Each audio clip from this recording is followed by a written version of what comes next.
January 28th, 1981. Bossier Parish, Louisiana. The decomposed body of a young woman is discovered in the woods next to a remote logging road. The victim has been stabbed 9 times, but since she cannot be identified, she becomes known as Bossier Doe. 34 years later, Bossier Doe is finally identified as 17-year-old Carol Ann Cole, a Michigan resident who had run away from Texas a few months before she was killed. Suspicion turns towards John Chesson, the man who reported the discovery of Carol Ann's body to the police, and would go to prison for killing another person several years later, but there is no conclusive evidence to implicate him, and Carol Ann's murder is never solved. After that, the trail went cold.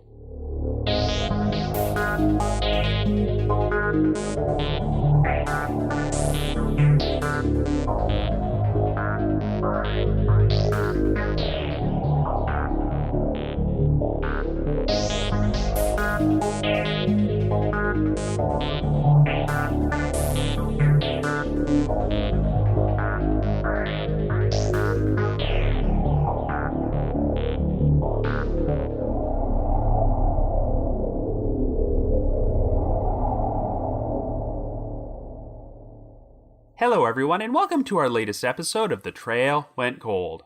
I'm your host Robin Warder, and this week, we're going to be exploring another case involving a murder victim who remained a Jane Doe for decades, the 1981 murder of Carol Ann Cole. If that name sounds familiar, you might recall me briefly mentioning Carol Ann Cole on the podcast episode I released last month about the murder of Carolyn Eaton, who was a Jane Doe known as Valentine Sally until she was identified 39 years after she was found. At one point during the investigation, a woman from Michigan became convinced that Valentine Sally might be her long-lost sister, Carol Ann Cole. While DNA testing ruled out this possibility, it wasn't long before Carol Ann was positively identified as a murder victim named Bossier Doe, who had been found in Bossier Parish, Louisiana during the same time period. Carol Ann had moved from Michigan to Texas with her mother, but ran away sometime in 1980, though the circumstances of how she wound up in Louisiana are unclear. And of course, even though Carol Ann has gotten her name back, the mystery is still only half solved, since we don't know who killed her, but this is where things get interesting. It turns out that John Chesson, the man who discovered Carol Ann's body and reported it to the police, wound up going to prison for a completely unrelated murder 2 decades later. Chesson's own daughter, who says she was present for the discovery of the body, now believes that Carol Ann stayed at her family's residence a short time before she was killed.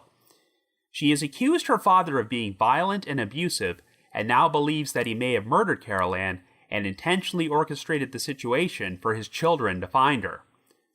Learning about this story on my recent episode about Carolyn Eaton compelled me to do another deep dive, and I've now decided to put together an all-new episode about this case, which has remained unsolved for over 40 years. Anyway, before we get started, just a quick reminder that The Trail Went Cold is a weekly podcast, which is currently available for download on several platforms, including Apple Podcasts, Google Podcasts, and Spotify.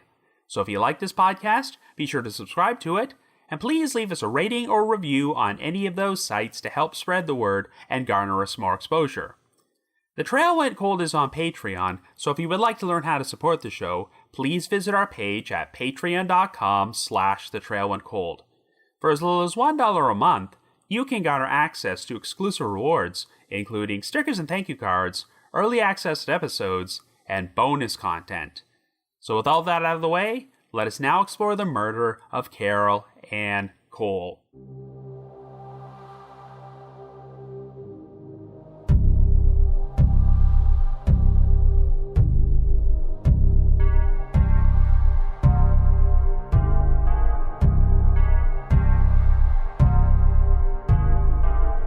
Our story begins in 1981 in Bossier Parish, Louisiana, which is located in the northwestern portion of the state. On January the 28th, a local resident named John Chesson Sr. left on a hunting trip with his 14-year-old son, John Jr., and 12-year-old daughter, Frances, and drove them down a remote logging road off of Louisiana Highway 157. They stopped at a spot about 2 miles from the highway, and the 2 children got out and started exploring the woods, but it wasn't long before they stumbled upon a heavily decomposed body which had been concealed by large branches. After the Chessons drove back to the residence, John Sr. phoned the Bossier Parish Sheriff's Office and agreed to meet them at the spot where the body was located. After the Sheriff's Office arrived at the scene and examined the victim, they determined that she was a young white female who was estimated to be between the ages of 15 and 21 and may have had Native American ancestry.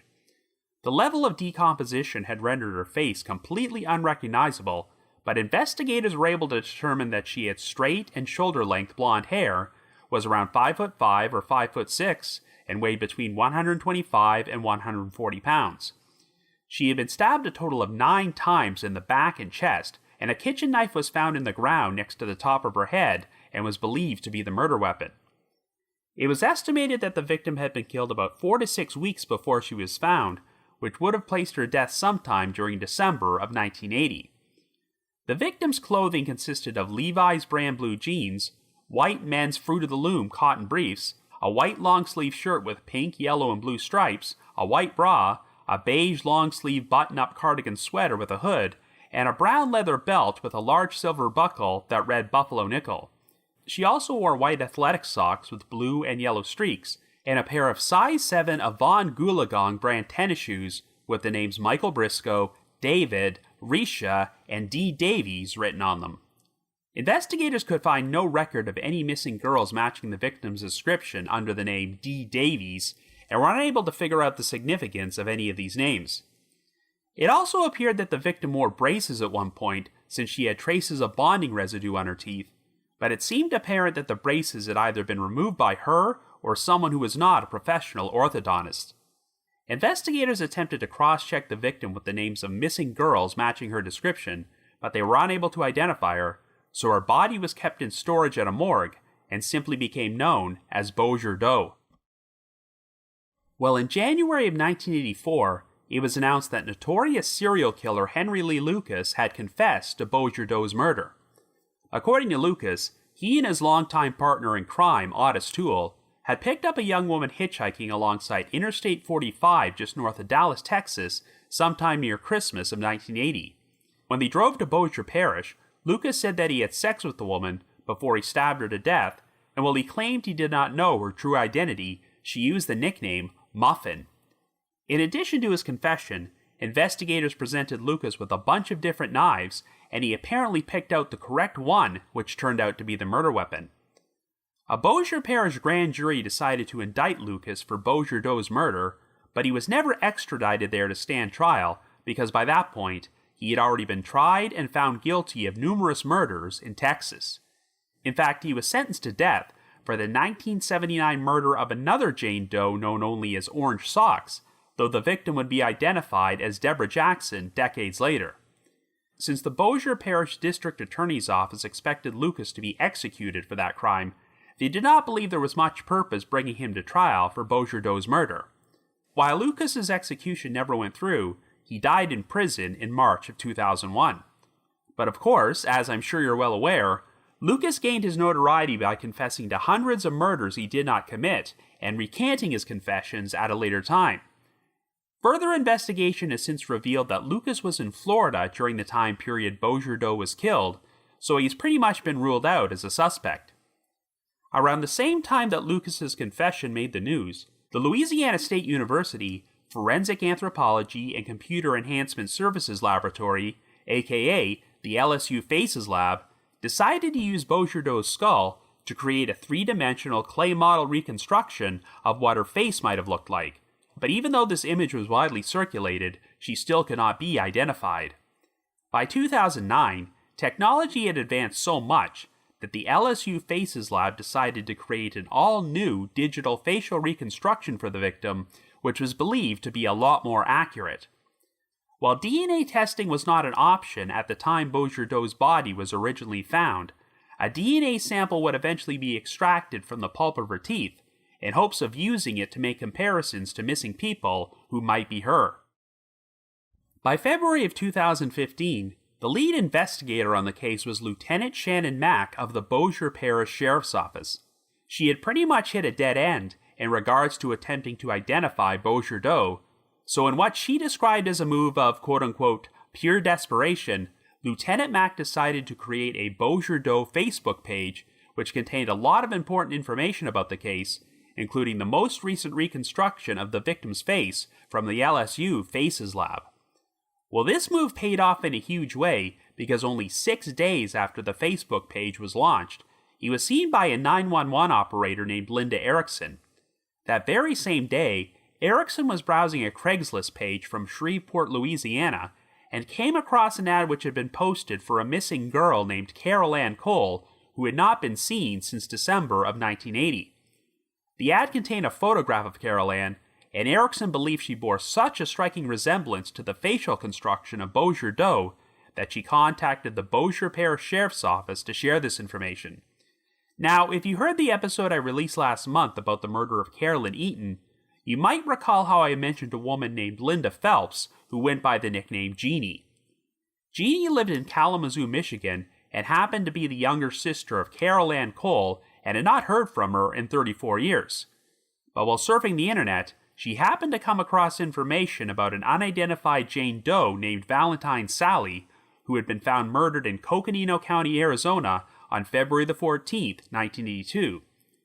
Jeannie thought that Valentine Sally might be her missing sister, and since Carol Ann had never officially been reported missing, the Coconino County Sheriff's Office contacted the Kalamazoo Township Police Department in order to have a missing persons report filed for her. They also arranged to have a DNA profile created for Carol Ann by collecting samples from her parents, but it did not match Valentine Sally's DNA. However, it wasn't long before Carol Ann's DNA wound up being matched to another unidentified decedent. Carol Ann and Jeannie were both born in Kalamazoo to parents Sue and Dan Cole, but after their mother and father divorced, the two sisters were primarily raised by their paternal grandmother. In 1979, when she was 15 years old, Carol Ann decided to leave Kalamazoo in order to live with her mother Sue, who was relocating to San Antonio, Texas.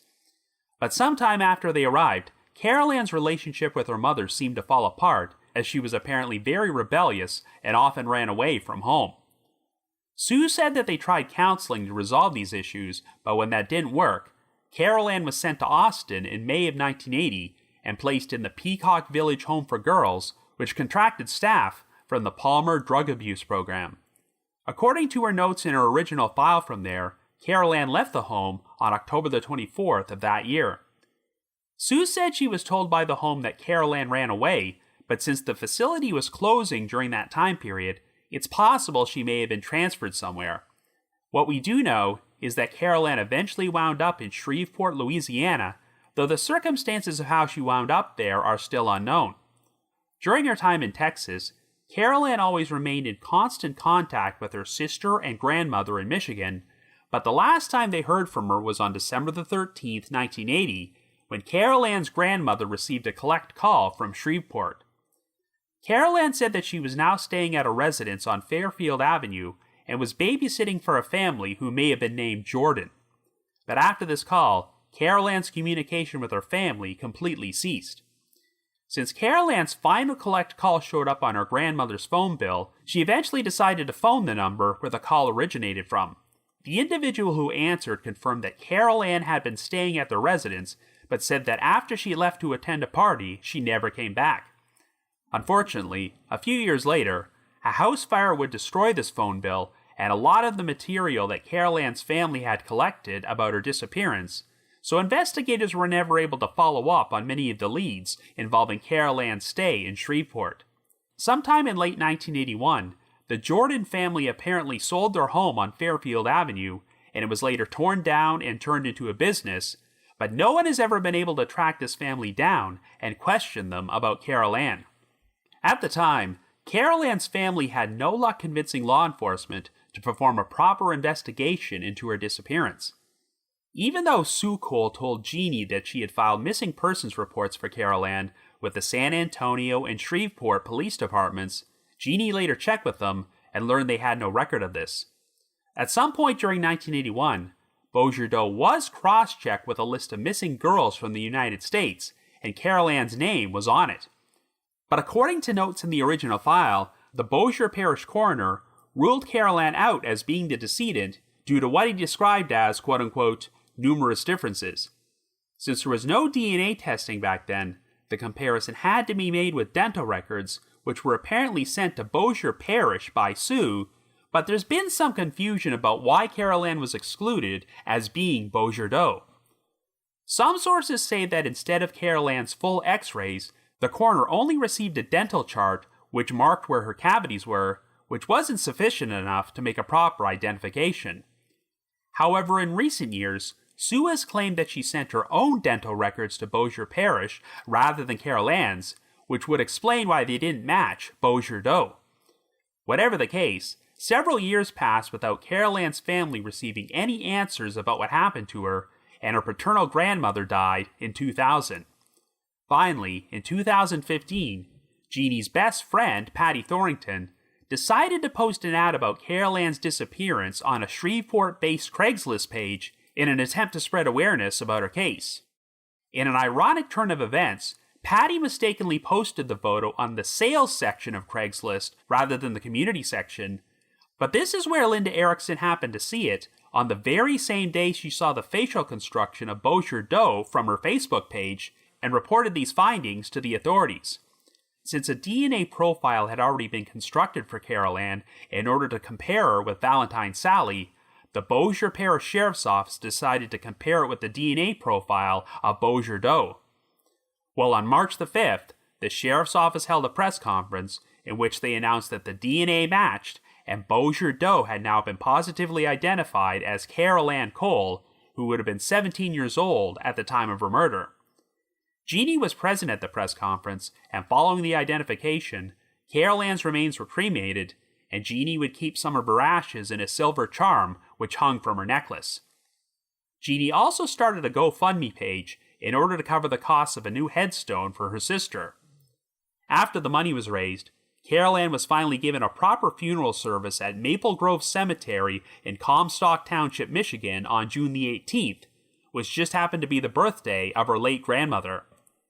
A new headstone was placed there which featured Carol Ann's name, as well as the moniker Bossier Doe and the words, quote, "I once was lost, but now am found." The Bossier Parish Sheriff's Office sent flowers to Carol Ann's family for the service and promised to continue searching for her killer. Investigators would now attempt to figure out Carol Ann's movements between when she left Austin in October of 1980 and was murdered sometime in December of that year, as her body was found only 15 miles away from the location where she made her final collect call to her grandmother in Shreveport. As her body was found only 15 miles away from the location in Shreveport where she had made her final collect phone call to her grandmother.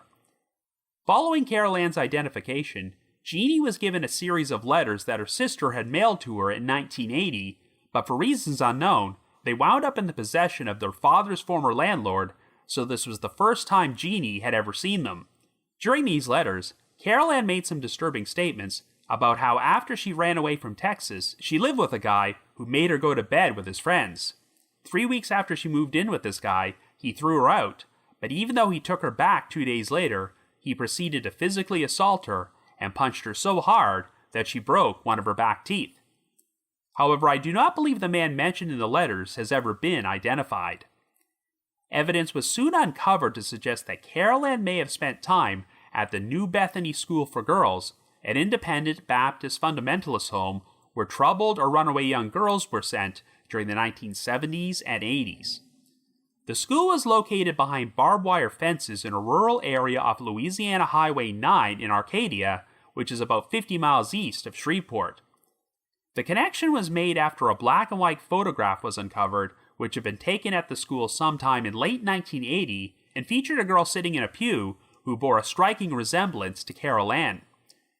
This led to speculation that Carol Ann may have been transferred to the school after the Peacock Village Home for Girls closed down in Austin, but she subsequently ran away from there and wound up in Bossier Parish.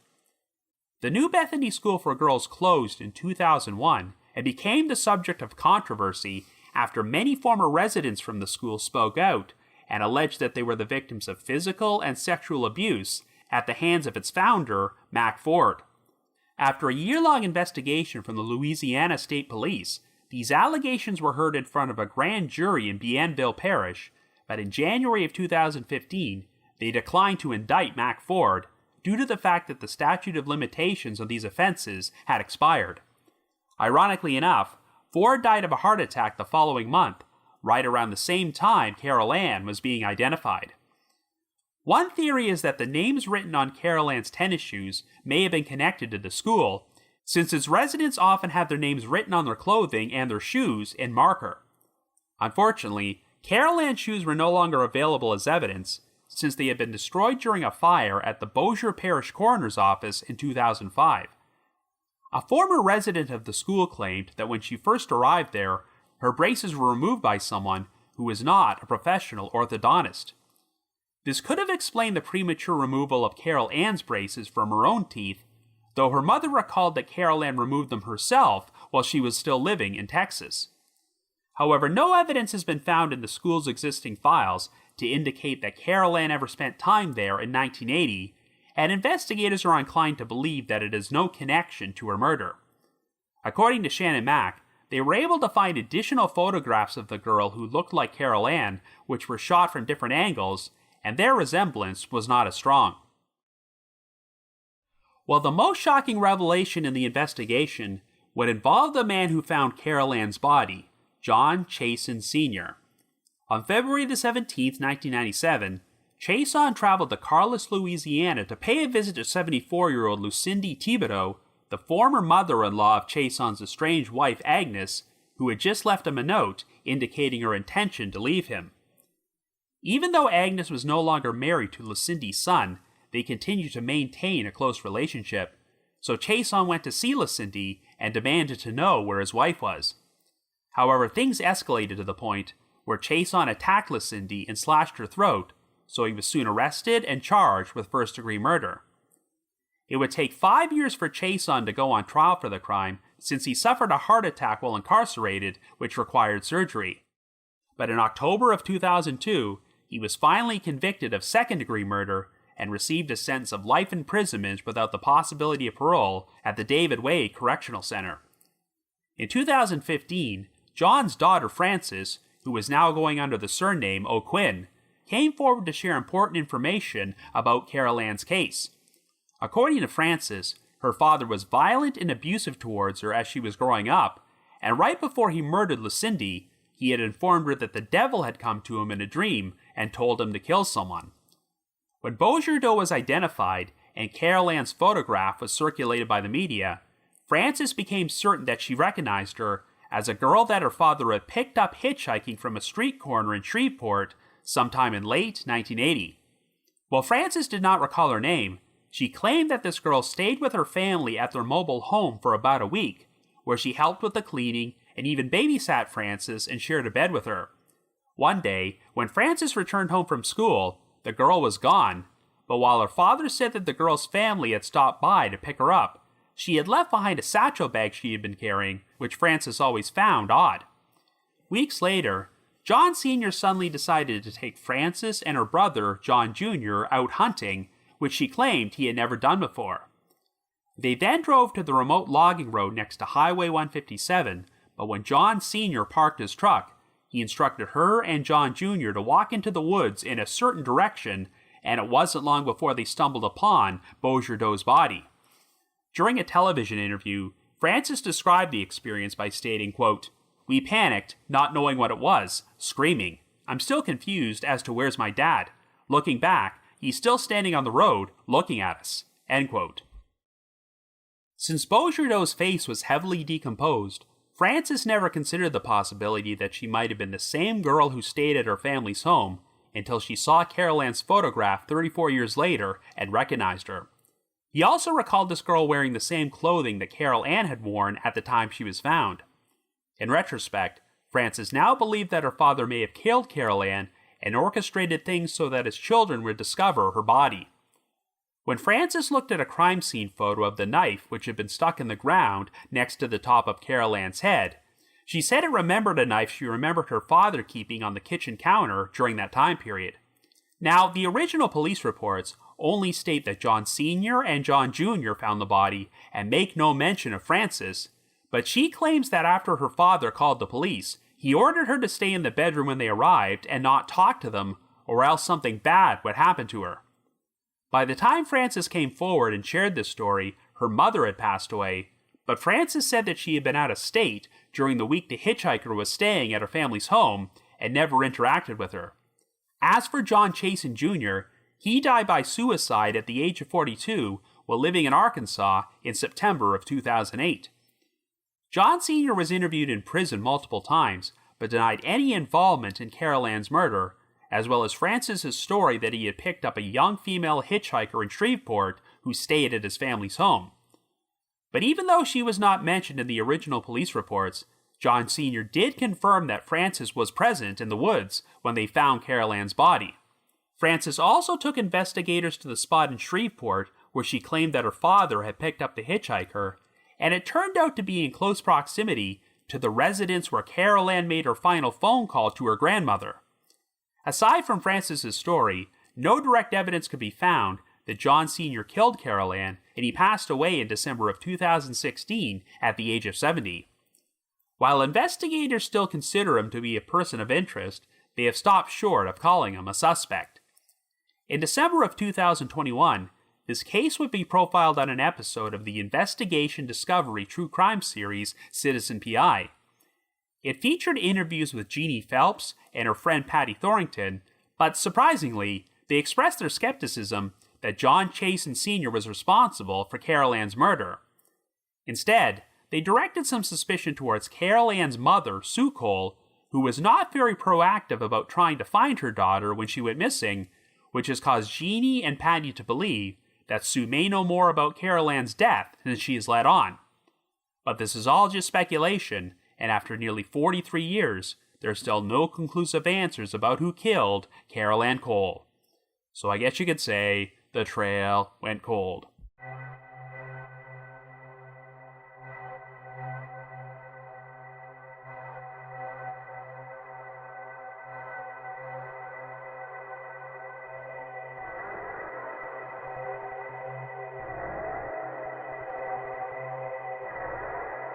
Anyway, since I covered a similar case on the podcast last month about the 1982 murder of Carolyn Eaton, I'm not going to repeat too many of the talking points I shared on that episode, but it's worth reiterating that DNA testing has been a godsend for allowing so many John and Jane Does to be identified. I mentioned on the Carolyn Eaton episode that for a few years during the 1980s, Valentine Sally was mistakenly identified as a missing girl from Florida who turned out to still be alive, and this identification had been made through the primitive method of comparing photographs of this girl's teeth with the decedent's dental records. We kind of had a reverse situation here, as during the early stages of the investigation, Carol Ann Cole was mistakenly ruled out as being Bossier Doe due to some confusion involving her dental records, but we'll talk more about that momentarily.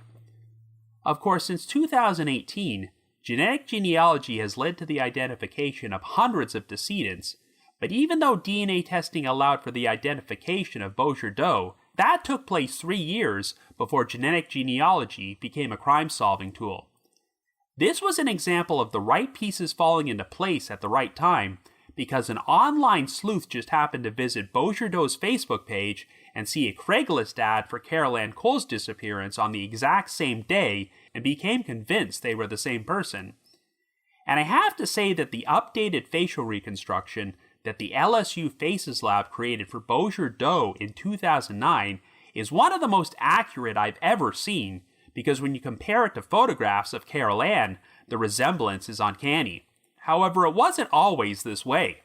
The LSU Faces Lab made their first attempt at a facial reconstruction in 1984 and created a clay model of Bossier Doe's head, but if you look at the photographs of it from that time period, the resemblance is not uncanny.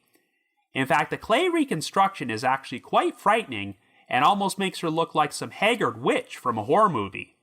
So this just goes to show you how much technology and cold case investigations have evolved these past several decades, and why I love covering these older cases on this podcast. So much like Carolyn Eaton and many other cases from this time period involving murdered decedents, Carol Ann Cole was a runaway and was found dead in a state where she did not live, which would explain why it took so long to identify her. And of course, law enforcement was a lot less receptive to doing missing persons investigations for runaway teenagers during the early 1980s.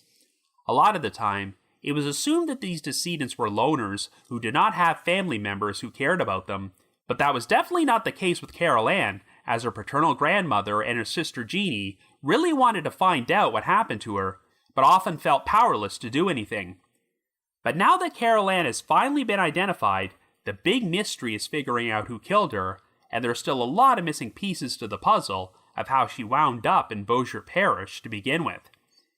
Even though she originally hailed from Michigan, Carol Ann had spent about a year living in Texas with her mother and at the Peacock Village home for girls, but sometime after October of 1980, she made an over 300-mile trip from Austin to Shreveport, Louisiana for unknown reasons. The reason we know so much about her movements in Texas is because following Carol Ann's identification in 2015, Jeannie unearthed some long-lost letters her sister had sent to her in the months prior to her death, and according to Jeannie, a lot of the details in these letters contradicted stories that her mother Sue had shared with her for years, as Sue apparently never mentioned that she sent Carol Ann to the Peacock Village home for girls.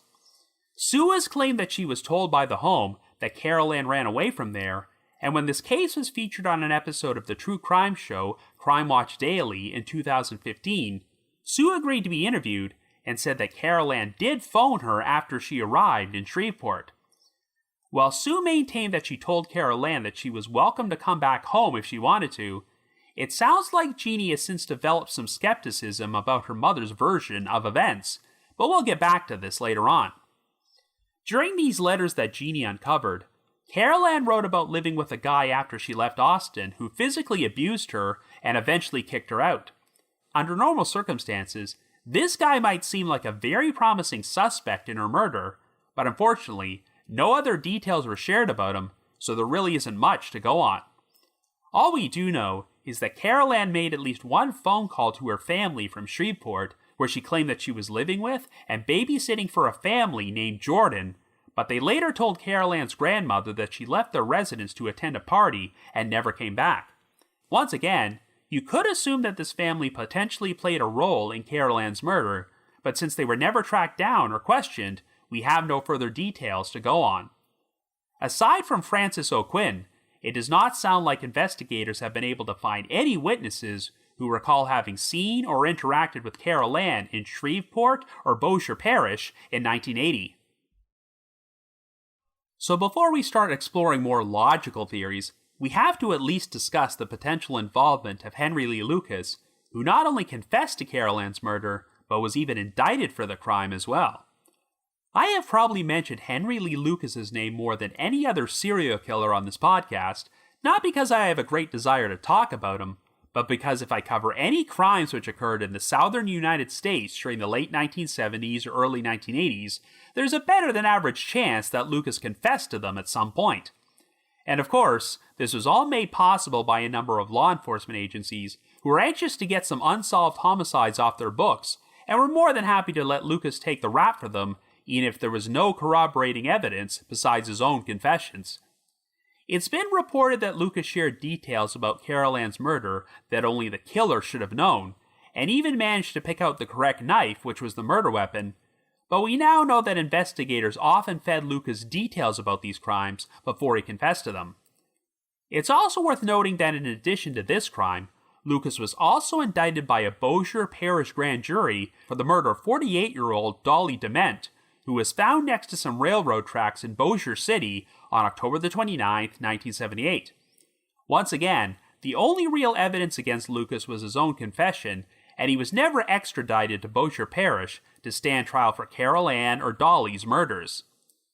Lucas admitted that his main motivation for falsely confessing to all these crimes throughout the United States is that it would give him the opportunity to leave prison and travel to all these locations and be granted special privileges, so this would explain why he would confess to a pair of murders from Louisiana he had nothing to do with while he was incarcerated in Texas. By the time Lucas was implicated in these two cases, he had already been convicted for a number of murders in Texas and sitting on death row, so since it appeared he was going to die anyway, Bossier Parish authorities figured there was no point spending a bunch of taxpayer money on additional trials. I mentioned earlier that the only crime Lucas was ever sentenced to death for was the murder of a Jane Doe whose nude body was found in Williamson County, Texas on October the 31st, 1979. I already covered this case on episode number 93 of the podcast, but since the victim was only clad in a pair of orange socks, that became her nickname for 40 years until DNA testing positively identified her as 23-year-old Deborah Jackson in August of 2019. You can make a number of parallels between Lucas's confessions to the murders of Deborah and Carol because in both cases, he claimed he had picked them up hitchhiking and only knew them by a nickname they had supposedly shared with him, Joni in Deborah's case and Muffin in Carol Ann's case. But of course, the big controversy surrounding Lucas's conviction for Deborah Jackson's murder is that there was pretty convincing evidence placing him hundreds of miles away in Florida on the date she was killed. So even though Lucas was definitely a murderer who belonged behind bars, there was something very unethical about executing him for a crime he clearly did not commit. So then Texas Governor George W. Bush agreed to commute Lucas's death sentence to life imprisonment before he died of natural causes a few years later. And it sounds like the same issue has plagued this case, as there is apparently evidence to show that Lucas was in Florida during the time period he said that he killed Carol Ann. So long story short, I'm pretty sure this is yet another example of Henry Lee Lucas leading law enforcement on a wild goose chase, and I don't think he had anything to do with this crime. So another potential lead in this case is that Carol Ann wound up at the New Bethany School for Girls in Arcadia, and this somehow played a role in her death. This place was an absolute horror show when it came to rampant systemic abuse of young girls, and you can probably put together an entire podcast series about this topic. The main reason there's been speculation that Carol Ann was at the New Bethany School is because of the unearthed photograph from there which was taken sometime in 1980 and shows a young girl sitting on a pew who does bear a striking resemblance to her. Well, the official story seems to be that Carol Ann ran away from the Peacock Village Home for Girls in late October of that year. The facility was closing down during that time period anyway, so if they needed a place to ship some of their troubled girls, perhaps Carol Ann was transferred to New Bethany. Jeannie always believed that her mother has not been entirely truthful about certain aspects of this case, so theoretically, if Sue did consent for Carol Ann to be sent to New Bethany, but then later learned about the horrific abuse which took place there, Sue might have been too ashamed or embarrassed to admit that she allowed her daughter to wind up there. However, even though this idea has not been completely ruled out, it sounds like investigators are inclined to believe that Carol Ann did not go to New Bethany, as despite that photograph, there is nothing in the files to indicate that she was ever there. I know it's tempting to believe that Carol Ann may have been killed as a result of abuse she experienced at the school, but the problem is that it was documented that she made at least one collect phone call from a number in Shreveport, which is over 50 miles away from Arcadia. If Carol Ann was at New Bethany at some point, this call seems to indicate that she would have either been released from there or escaped and ran away. And I find it more likely that Carol Ann would be murdered by someone she crossed paths with in Shreveport, rather than someone from New Bethany going to the trouble of traveling there in order to track Carol Ann down and kill her. One reason it was speculated that Carol Ann was at New Bethany is because the residents were apparently required to write their names on their clothing and shoes, and Carol Ann had a number of names written on her shoes when she was found.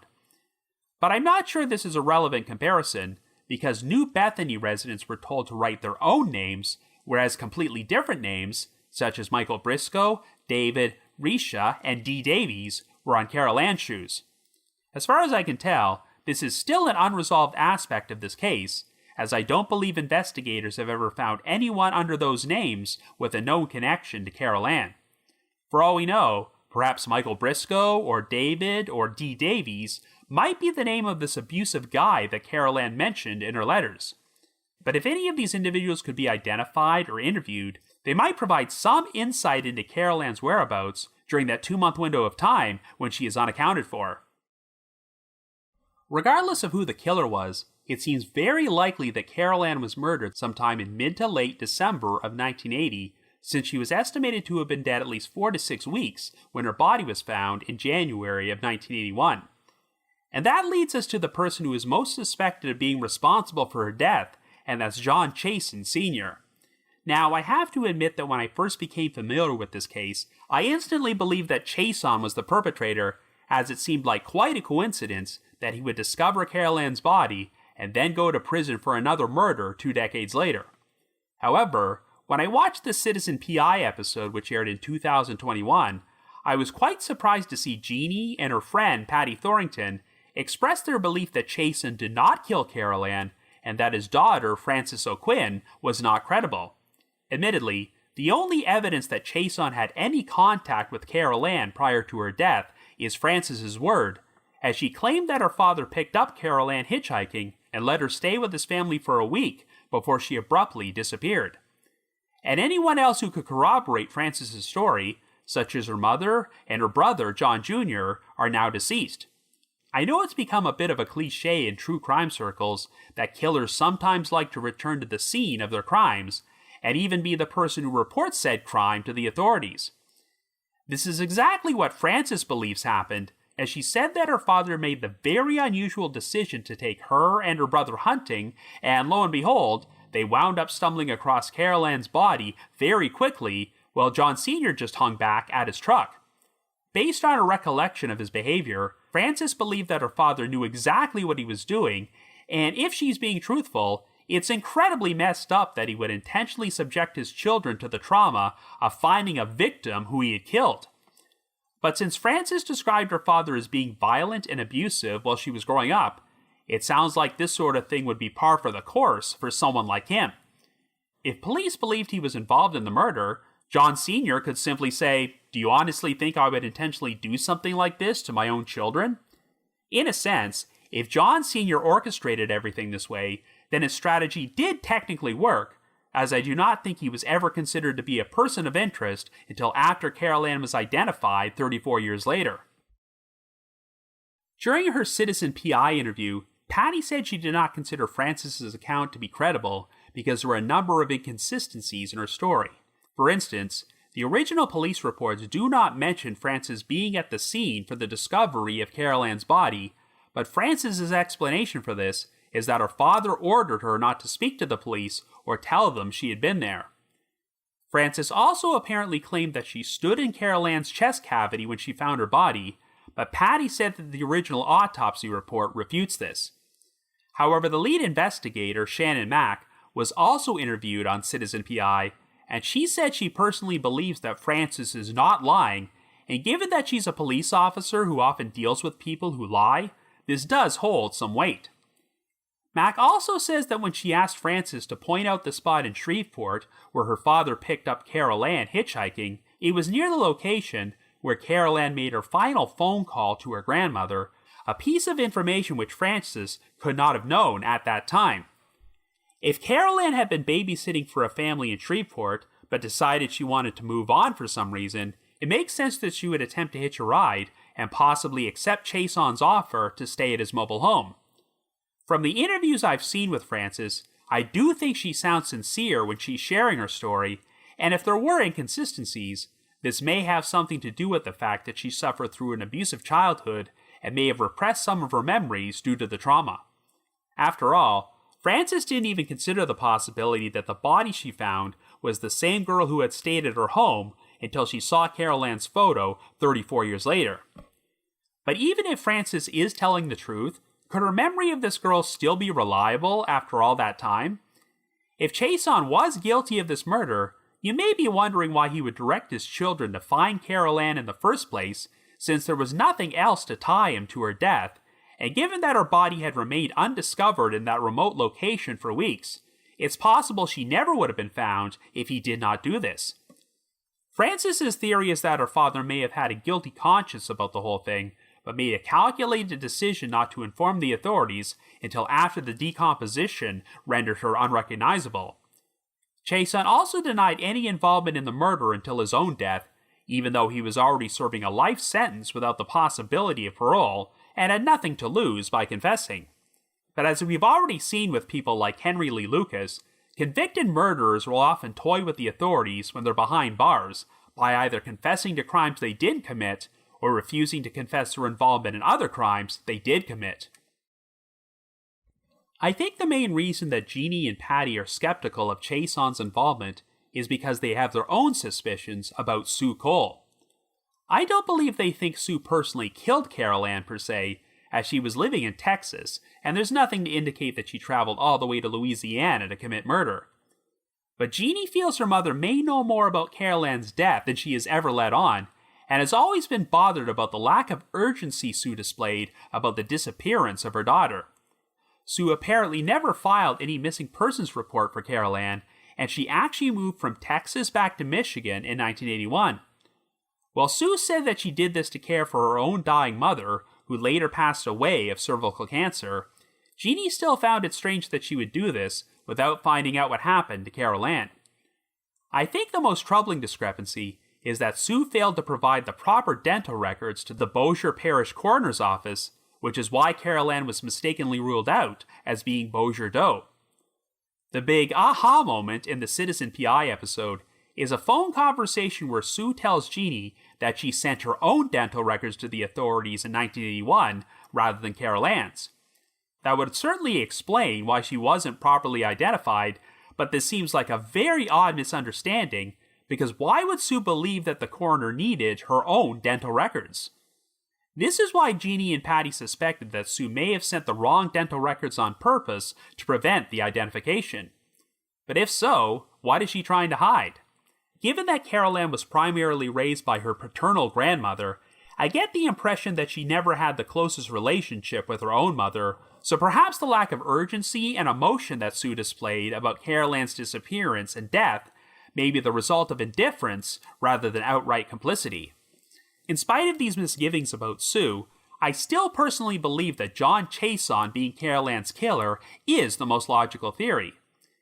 Due to the level of decomposition on Carol Ann's body, I'm not sure if it could be determined if she was sexually assaulted, but if Francis's story is truthful, Chesson may have taken Carol Ann out to that remote section of the woods, possibly to assault her, and then proceeded to stab her there 9 times. And then, several weeks later, he arranged things for Francis and John Jr. to discover the body so he could report it to the authorities.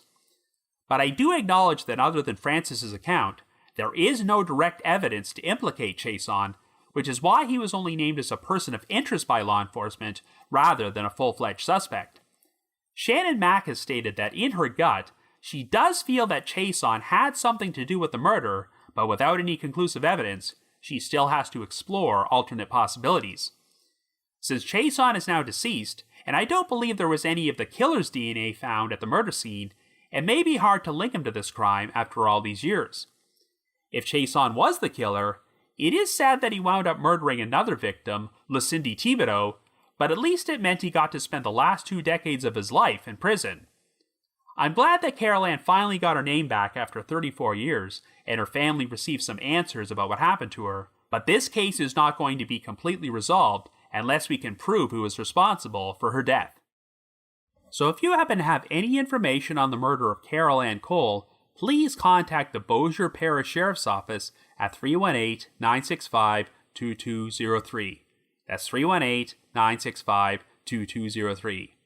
But if you just have your own thoughts about what happened, feel free to leave me a comment or send me an email to robin.warder@icloud.com. That's robin.warder@icloud.com. Another reminder that The Trail Went Cold is on Patreon, so please visit patreon.com/thetrailwentcold to learn how you can support our podcast and become eligible for some pretty neat rewards. Over the past 5 years, our Patreon page has released dozens of exclusive bonus episodes, which are all currently available in our archives. This past month, for our patrons in tiers 2 and 3, I released a follow-up to a popular Patreon episode I released last year, where I discussed my top 10 favorite movies inspired by true crimes. I've also dropped an exclusive bonus episode from my spin-off podcast, The Path Went Chilly, in which myself and my 2 co-hosts, Jules and Ashley, discussed the 1985 disappearance of George Owens. And for our patrons in Tier 3, I've recorded another new audio commentary track, which can be played over a classic episode of Unsolved Mysteries, and we now have over 50 of these commentary tracks in our archives. I'd also like to give a shout out to our most recent listeners who have signed up with us on Patreon this week, and they are Lindsay L., Tanya C., and Lee Pete. Thank you so much for your support. The Trail Went Cold will be appearing on Podcast Row at CrimeCon, which is being held from September the 22nd to the 24th at the World Center Marriott in Orlando, Florida. Our podcast has a specialized promo code which can be used to get a special 10% discount on tickets, so in order to do so, please visit crimecon.com and use the promo code COLD23. That's COLD23. I just wanted to give another shout out to my supporters at the Unsolved Mysteries message board at the Sitcoms Online forum and the Unresolved Mysteries subreddit. I need to provide a big thanks to Miguel Foote, who edits and assembles this podcast together for me, and Vince Nitro, who composes the ear music here on every episode. If you haven't already, you can like us on Facebook, follow us on Twitter, or leave us a rating or review on Apple Podcasts, Google Podcasts, or Spotify. Anyway, next week, I will be traveling to Austin, Texas to appear at the True Crime Podcast Festival, which takes place at the Doubletree by Hilton Hotel from August the 25th to the 27th. Per tradition, whenever I attend one of these podcasting events, I always like to cover a case from the host city during the same week the event takes place. Well, you probably noticed that Austin, Texas was briefly mentioned during today's episode, but next week, I will be profiling what is probably the most famous cold case in the history of Austin, and it's going to be part 1 of a special 2-part series about the Austin Yogurt Shop murders. So until then, have yourselves a great week, and join us next Wednesday for the start of a brand new series of episodes on The Trail Went Cold.